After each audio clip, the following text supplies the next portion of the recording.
দুঃখের রাতগুলো ভীষণভাবে শরীর চায়। আমি তোমার সেই প্রেমিক যে তোমার শরীর ও ভালোবাসি, আবার তোমার হৃৎপিণ্ডও ভালোবাসি। ভালোবাসা সময়ে সময়ে দুভাগ হয়ে ছড়িয়ে পড়ে শরীরে আর হৃৎপিণ্ডে।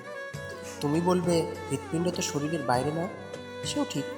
তবে হৃৎপিণ্ড আর শরীরের ভাষা ভীষণ ভীষণ আলাদা। সেই ভাষা দিয়ে দুজন আলাদা হয়। মায়ের সাথে সন্তানও থাকে কিভাবে বলো দেখি?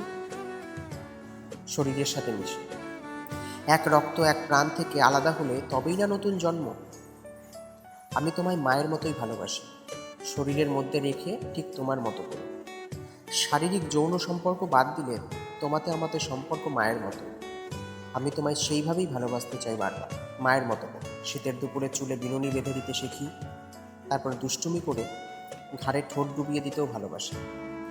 গরমের রাতে পাখার বাতাসে শান্ত করে আবার ঘামে ভিজিয়ে দিতে ইচ্ছে করে। কত কি যে ইচ্ছে করে। আমি অসভ্য প্রেমিক তোমার। তোমার কাছেই সভ্যতার গল্প জমা রেখে অসভ্য হতে চাই। এ আমার অহংকার। সারা পৃথিবীর কাছে জিতে দিন শেষে তোমার কাছেই হারতে চাই, শুধু তোমার চোখেই হারাতে চাই। সো ফ্রেন্ডস, আমি রাহুল ছিলাম তোমাদের সাথে। তোমাদের যদি এই ভিডিওটা ভালো লেগে থাকে অবশ্যই একটা লাইক করে দিও, কমেন্টস করো, বন্ধুদের মাঝে শেয়ার করো। আর চ্যানেলে নতুন হলে অবশ্যই চ্যানেলটাকে সাবস্ক্রাইব করে দিও। আর শুনতে থেকো রাহুল স্টক।